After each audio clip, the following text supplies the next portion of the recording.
Welcome inside the Fantasy Stock Exchange. Nick and Bush coming at you with another Black Monday episode, our third and final installment of our Strength of Schedule series, quarterbacks and tight ends on the docket today.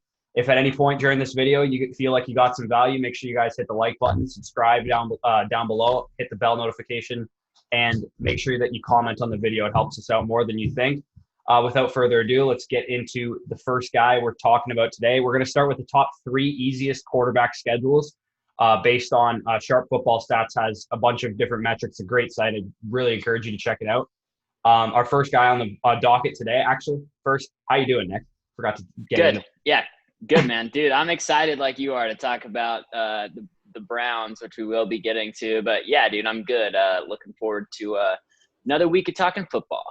Yeah, so Baker Mayfield's the first guy we're going to talk about, and there's going to be some overlap with the quarterbacks and receiver episode because, the pass defense efficiencies affect both positions. So on the screen right now, you're going to see Baker Mayfield's opening schedule, and it's the same schedule you would have seen for Odell Beckham and Jarvis Landry. But it's pretty awesome. It's just the AFC North teams that they got to play throughout the whole season. It's just the Steelers and Ravens that are really going to give them fits. And divisional matchups are always random too. And the Eagles are the only other red matchup, meaning that they're less than ideal. But even the matchups that he has to play against the AFC North teams, they have good offenses, so they should force him to throw the ball at least.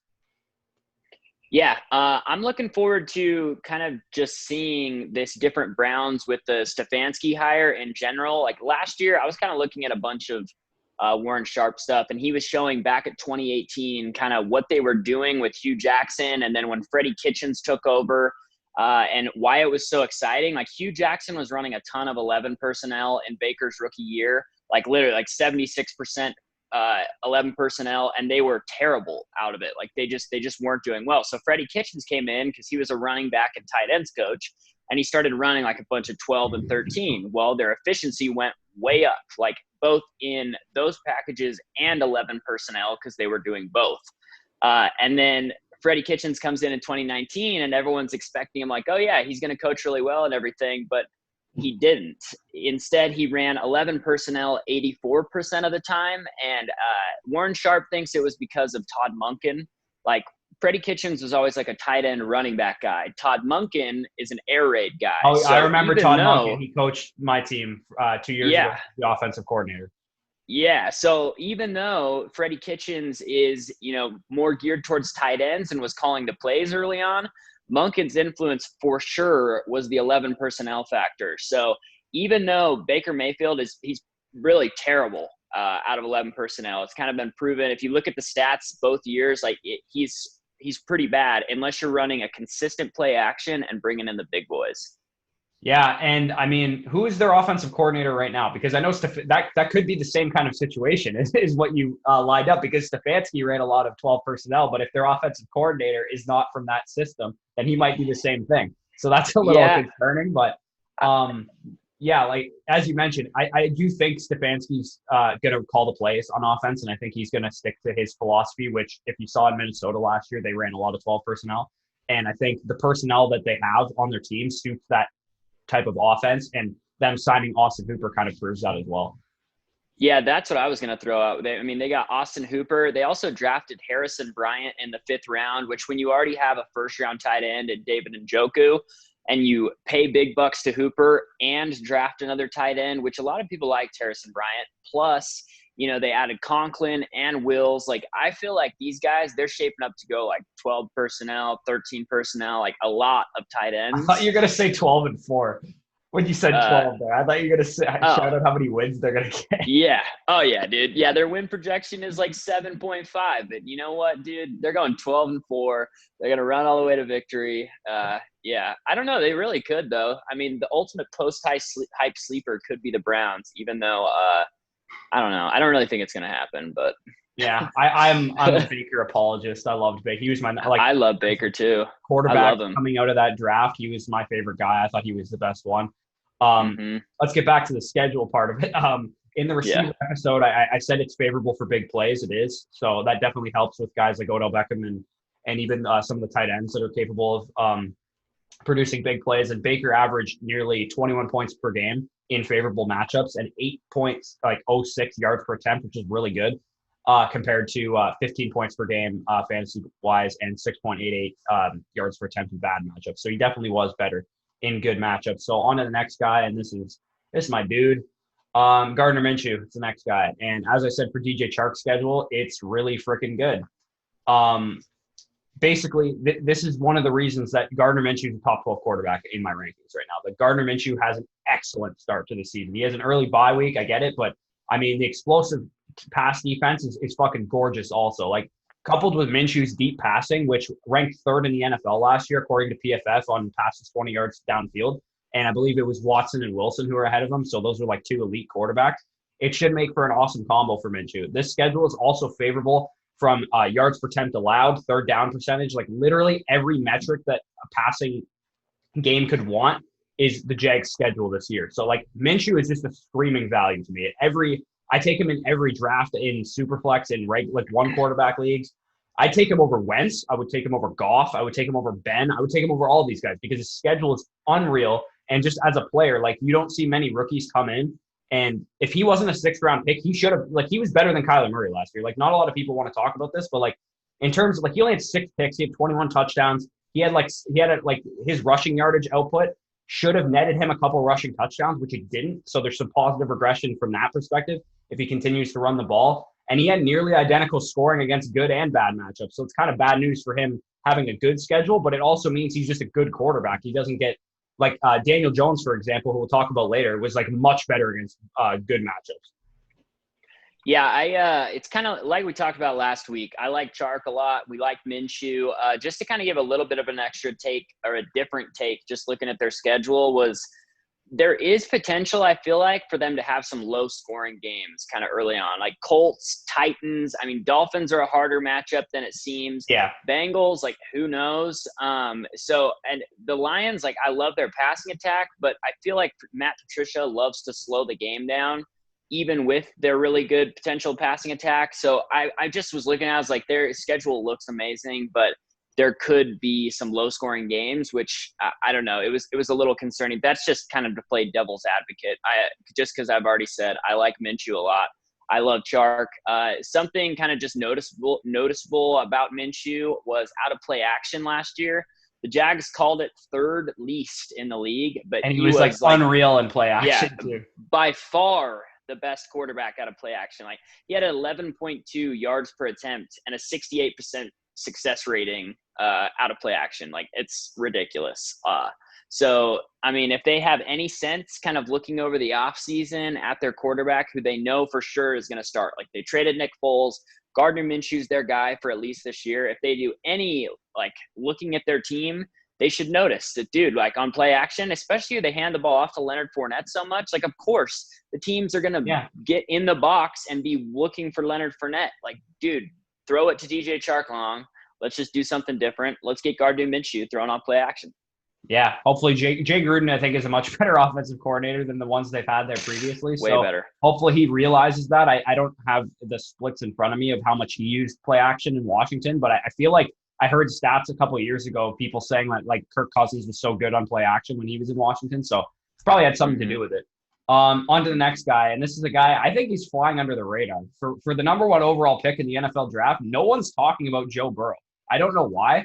Like, his situation kind of rivals Daniel Jones's last year, in my opinion. Daniel Jones was a top 8 quarterback from the time he took over as a starter in New York. He did this on a pace of 592 pass attempts, which is like a lot of pass attempts, obviously. And he had 279 rush yards and 2 touchdowns in the 12 games that he played. So I think we could see a similar, if not better, numbers for Joe Burrow in his first year. I think the defense is still bad. Like they added some good pieces to it, but it's probably going to take some time to adjust. It's probably not going to be like a great defense right away. But they were top 5 in percentage of pass plays in 2019 with Dalton and Finley combined for 616 attempts. Like they're going to throw the ball a lot, and Joe Burrow is as good of a college prospect as I've ever seen. And he can run, and no one really talks about his legs, which is kind of weird because they bring it up for Herbert but not him. But what are your thoughts on Burrow this year?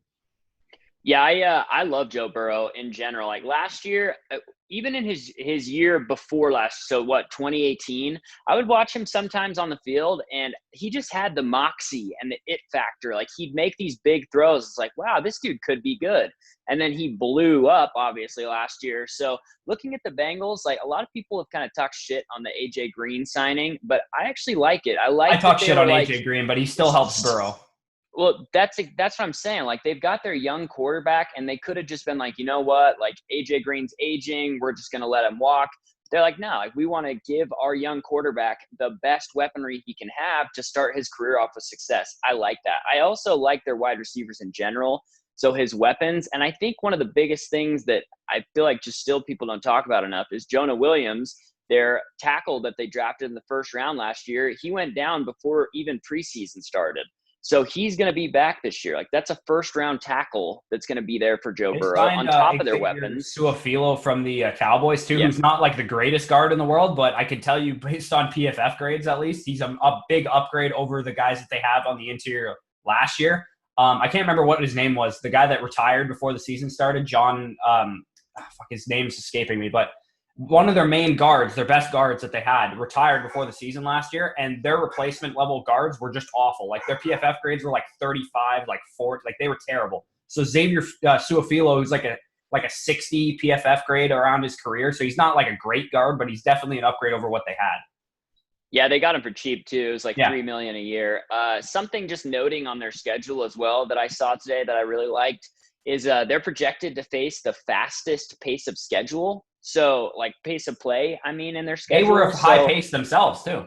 Yes. And so if they're facing the number one pace, like, dude, that's huge. That's something to note as far as, especially with fantasy. It applies to what we're looking at even more than anything else. So, yeah, man, I think everything points towards Joe Burrow having a really good shot at an awesome rookie year. Yeah, and the guy I compared Joe Burrow to, if you want to go hit the link below where it says get the draft guide, in the draft guide I wrote up Joe Burrow. It's only $5. It's well worth your money. I promise you that. In that guide, my comparison for Joe Burrow was Deshaun Watson, and we saw what Deshaun Watson did his rookie year. I would not be shocked if Joe Burrow came out in his rookie year and was that good. I think he has the potential to be that good. And like I said, like, the overall situation, the volume is there. Like, they threw the ball like third most in the league last year. Like, the volume is there for him to just be good. And talking about their schedule, I mean, like the Browns, their only real hard matchups are the AFC North, the two AFC North teams, in the Steelers and Ravens. And again, like I said, their divisional matchups, they're usually more unpredictable than out of division matchups. And aside from that, their schedule is pretty favorable across the board through all 17 weeks. So I definitely could see Joe Burrow, especially at the beginning of the season, getting out to a hot start, and the weapons in Cincinnati just kind of carrying him to a great start to his career.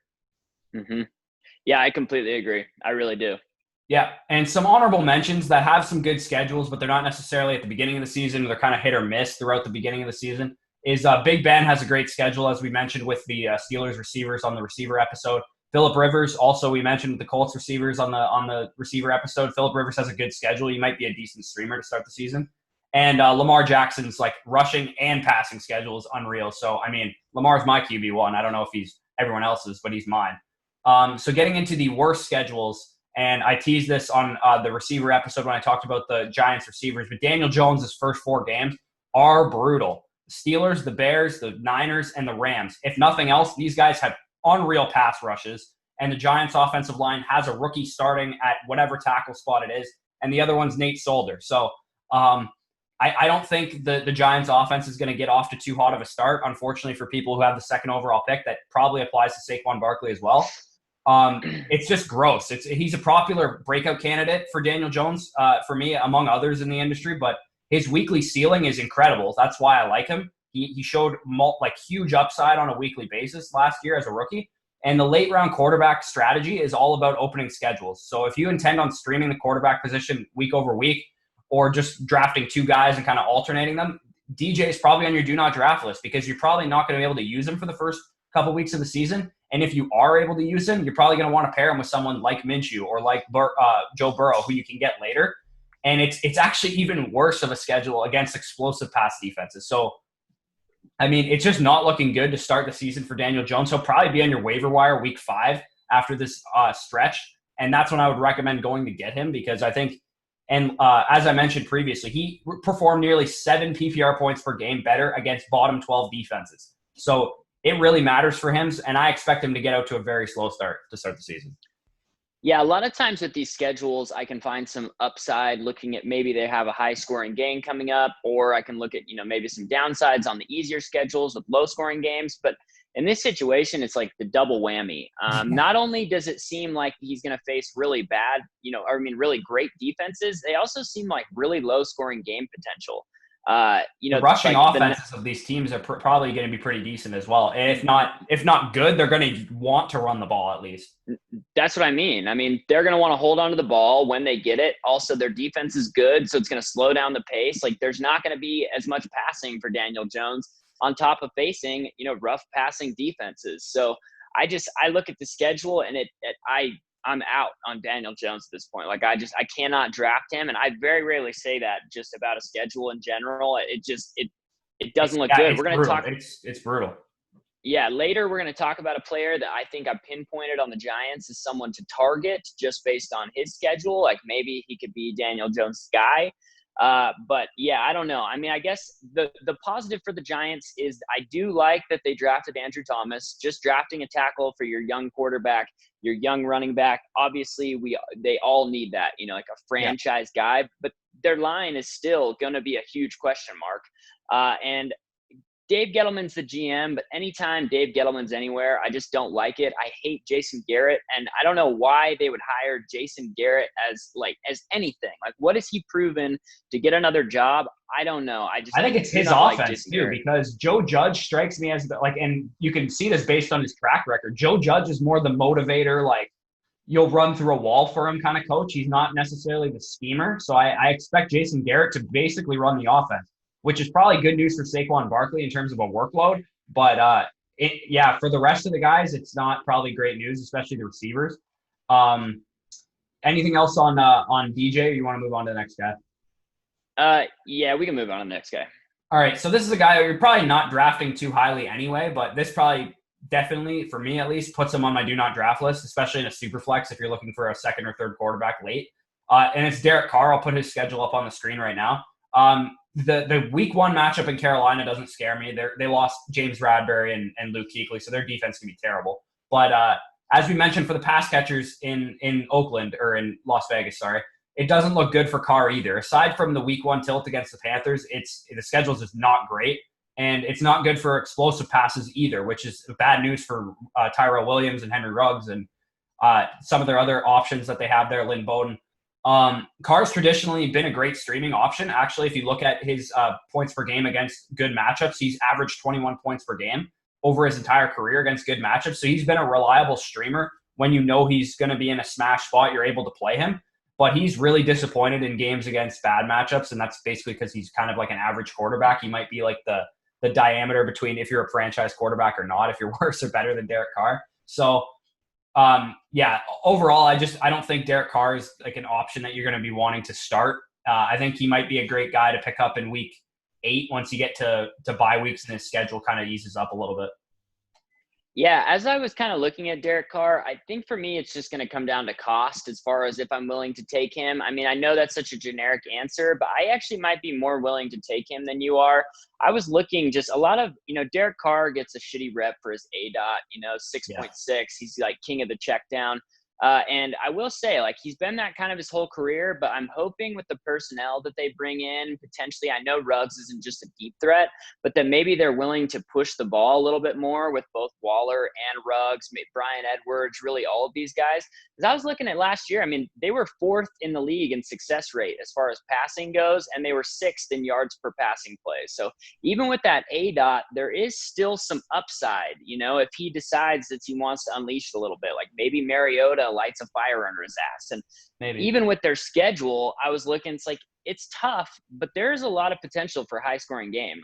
Obviously we've talked about the Panthers ad nauseum. That's not the one we're worried about. But Saints, they have a good defense, but it could be a high scoring game. They play the Chiefs twice. Those could be very high scoring games. The Buccaneers, I expect that to be Josh Jacobs games though. That's the only thing with me. I don't know though, because the thing is, dude, the Chiefs are gonna probably blow. They're gonna get a lead. Yeah, that's and true. You can't just hand it to Josh Jacobs when the Chiefs are up. They you know? actually So did, though, last year. If you look back at their splits when they yeah, were trailing, they still just handed it to Josh Jacobs when they were losing. not against how the Chiefs are going to play. I don't see that. Like maybe they just, if they're down 21, they're going to keep running the ball, but I don't see it happening. You know, I think there's a lot of potential for upside. Twice against the Chiefs, even with the Buccaneers' good defense, like that could be a high scoring game. Browns, they might be running the ball a lot. We'll see. But the Broncos are another one. So I don't know, man. I think there could be some high scoring games here. Yeah, and I don't hate Derek Carr's outlook in terms of his like weapons and stuff. It's just he's someone that's kind of like a fringe draftable quarterback as it is, and then having a bad schedule, it's just like it's just not ideal. I don't really want to play him unless he's like my third quarterback in a super flex league or whatever. Because I don't think you're going to want to like start him as like in a one quarterback league. You're probably not going to want to be rolling with him. You're probably going to be in trouble in that case. So the next guy we have up on the list is someone who's definitely going higher than Derek Carr, and that's Drew Brees. 6 of his first 10 matchups, as you'll see on the screen right now, aren't ideal. Plus, he has an early bye week. So, I mean, and Brees is a huge name in fantasy. You're not getting a discount on Drew Brees. I like his outlook this year. He was really good when he was on the field last year. But this schedule is a little concerning, knowing that you're going to have to pick him like probably in the top 12 quarterbacks, top 8, I would say, in like a home league where people aren't as sharp and they'll just pick a big name. But he's likely going to have a down stretch probably towards mid-season here, as you see like the difficult matchups that he has against the Bears, the Bucks, and the Niners. What are your thoughts on Brees? I like his outlook, but he's just a big name, and that's I always get scared of big names because I know they go higher than you anticipate them to go. Yeah, he's just not the type of quarterback I draft in redraft leagues. In Dynasty, I have a lot of Drew Brees, but in redraft, I end up with the guys like Derek Carr and Joe Burrow and, you know, just people like that. I don't ever go in on Drew Brees or Patrick Mahomes or, you know, it's not my thing. I mean, I look at the schedule. I think Drew Brees really overcomes any schedule. I tend to agree with you. He actually threw more touchdowns, bad matchups. So I don't think it affects him nearly as much as it would affect someone like Gardner Menchu, who's like a young quarterback or something. Mm-hmm. But yeah, like overall, it's not ideal, and it is someone that you're going to have to pay up for because he's not going in the 14th round like someone like Derek Carr would be. Yeah, totally. Yeah, I'm just probably not going to end up with any Drew Brees, but if he had a good schedule, I really wouldn't either. It's more just a bummer looking at my dynasty teams, you know, potentially. But like you said, Drew Brees had literally one of the best years of his career last year, you know, so he's just as good as ever. I mean, he did turn 41 now, so maybe another year down, but I don't know, man. I think he's going to play great. He's just too expensive. For sure. And a couple honorable mentions. I mean, the Dolphins have a horrible pass defense schedule. I mentioned that on Devontae Parker, but I don't really think anyone's going to be drafting Ryan Fitzpatrick, so just probably don't stream him for the first couple weeks. The Falcons actually don't have the greatest opening schedule either, so Matt Ryan, little kind of in the same vein as Drew Brees. He could probably overcome it with volume and stuff, but a little concerning for someone you're going to have to pay up for. Sam Darnold, Deshaun Watson, and Kyler Murray, a couple other guys that don't have the greatest opening schedules either.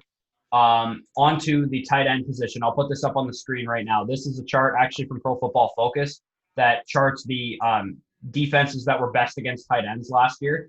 And of course, some of this information changed, but it's actually really hard to find good data on tight end matchups. So looking at this schedule at the top, on the top left corner, you can see the teams that were that have the best, most favorable opening schedule next year against the tight end position. So at the top of the list is the New York Giants. And as you mentioned, you teased previously, Evan Ingram's got a great opening schedule. 9 top 10 matchups across the entire season, and he has 6 in the first 10 weeks of the season. So, I mean, Ingram, when he's on the field, is good. That's Evan Ingram's rule. He's basically Jordan Reed now, because when Jordan Reed was on the field, he was good, but that's become Evan Ingram.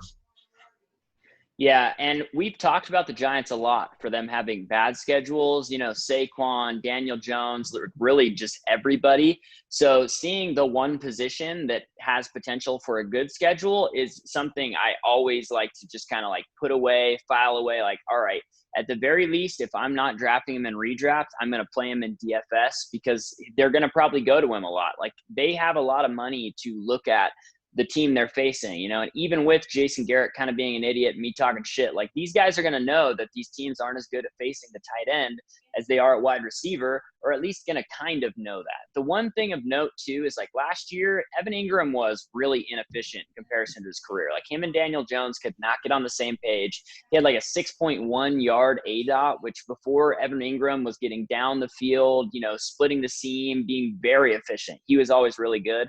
So I'm going to kind of chalk it up to maybe last year being some growing pains with Daniel Jones. And I actually really like Evan Ingram already this year. So I also like to see that he could be the one shining star for the Giants. Yeah, Evan Ingram is someone I just never draft. I don't know why. Maybe it's just because I usually just kind of skip the middle class of tight ends altogether and just wait on guys once I get outside the like Kittles and Kelce's. So I don't find myself ending up with Evan Ingram a lot because I don't really see too much of a difference between him and Jonnu Smith or Hayden Hurst. So I usually go after guys like that instead. Me too. But Evan Ingram oddly got 8 targets per game in bad matchups against like good pass defenses. So there might be some validity to what you said. They might kind of funnel the passing game through Evan Ingram because he only got 5.5 targets in good matchups, which likely means that, Slayton and Golden Tate and Sterling Shepard, all these guys were better in the good matchups, so they kind of went that way. So I guess when they played good pass defenses, it was an Evan Ingram smash, as you said. So the next guy on the list is actually he's not the next guy. Oh, no, he is. Okay, Baltimore tight ends, and everyone knows that's Mark Andrews, who's the tight end to own there. And, he's a smash to start the season. He doesn't have a bad matchup until week 7. So he's going to be off to a hot start this season. He averaged 19 PPR points per game in good matchups last year compared to 8 in bad matchups. So, a lot of that was due to touchdowns. He averaged a touchdown per game in the good matchups. But, that's a big split. That's a really big split for someone. And as I mentioned for Lamar, like they just have a good schedule in general, running, passing. I just expect them to hang a lot of points on people. And anytime that's going to happen, you just want pieces of that. Yeah, the good schedule is just really nice icing on the cake for Mark Andrews. Yeah. Like for me, if I'm taking a tight end, I'm going to go either with one of the good guys that's in the top 3, Kittle, Kelce, Andrews, or like you just said, I'm dropping down into that Jonnu, Blake Jarwin, like those kind of guys. Those are the tight ends I take. So it's good to see Mark Andrews has a good schedule. Last year, the Ravens targeted the tight end at 41% of the time, which was by far the highest in the league. Like, think about targeting the tight end on 41% of your passes. That seems they're so far ahead of the rest of the league as far as thinking about, like, what is actually efficient, legit. Like, they run play action. They huge packages. They throw to the tight end. Like, dude, I don't know. The Ravens are going to be really hard to beat and catch up with just because their coach, he thinks forward. Their GM, he crushes. Like, I really, really love the Ravens, and I love Mark Andrews. I rarely agree with Colin Cowherd, but he said this might be the first team in NFL history that I could legitimately see winning 16 games. Like go 16-0. He's like, I've never predicted someone to win that many games, but he's like, I think their floor is 13 wins. And I was like, yeah, that's basically how I feel about them too. When that happens, usually they're gonna like bottom out and win like 8 games or something and disappoint everyone. I don't see that happening with the Ravens. Their scheme is just so good. Like, I know coaches, like defensive coordinators aren't stupid. They're gonna catch up to the scheme, but it's hard to catch up to Lamar Jackson. So honorable mentions wise on the tight end position on the chart, you can I'll put it back up on the screen again so you can see everyone that's on there. But Zach Ertz, actually, if you look at the beginning of his season, is really good. Blake Jarwin, you mentioned, he has a good opening schedule as well. Eric Ebron's got a decent opening schedule in Pittsburgh. George Kittle, icing on the cake for him. And a sleeper tight end of mine, we've talked about the Bengals offense already. CJ Uzomah, low-key has been good when Tyler Eifert hasn't been in the lineup, and he actually has quite a good schedule as well. So not bad from that front. Into the bad. This one hurts a little bit. Hayden Hurst has quite a bad schedule. As you see, he's dead last on here. He's one of my guys this year. He has a bad schedule from a pass efficiency defense perspective on Sharp Football Stats as well. So just not great all around. 4 of his 6 opening matchups are against top 12 defenses defending the tight end. I don't think it really matters for Hayden Hurst that much because I think the efficiency is going to suffer a little bit, but the volume is still so good in this offense. The Falcons are going to throw the ball like crazy. That's who Dirk Cutter is. That's who Matt Ryan is. It's who their entire organization is. So I think the volume is still going to be there early on in the season, but the efficiency might suffer for Hurst early on. Yeah, when you got Julio and Ridley on the outside running routes, taking the safeties away, and the defense is focusing on them, and Matt Ryan, who's a great passer, throwing the ball, it's hard to not succeed as a tight end. I am more out just in general on Hurst than most people are, just because I like the other breakout tight end potential guys more. I mean, Hurst, his price is slowly creeping up. It's getting expensive. Early on in the Yeah, offseason, he was like a 10th round pick. You're not getting him past the 8th round anymore. Like no. he's going like tight end like 7 or 8 off the board.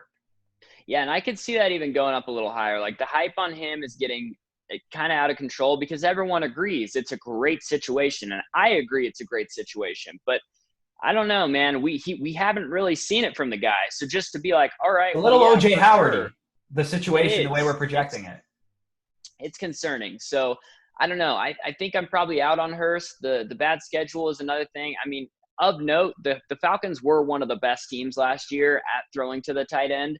But I think they're just one of the best teams at throwing to everybody. So That's a Dirk Cutter classic. He's always good at throwing to the tight end.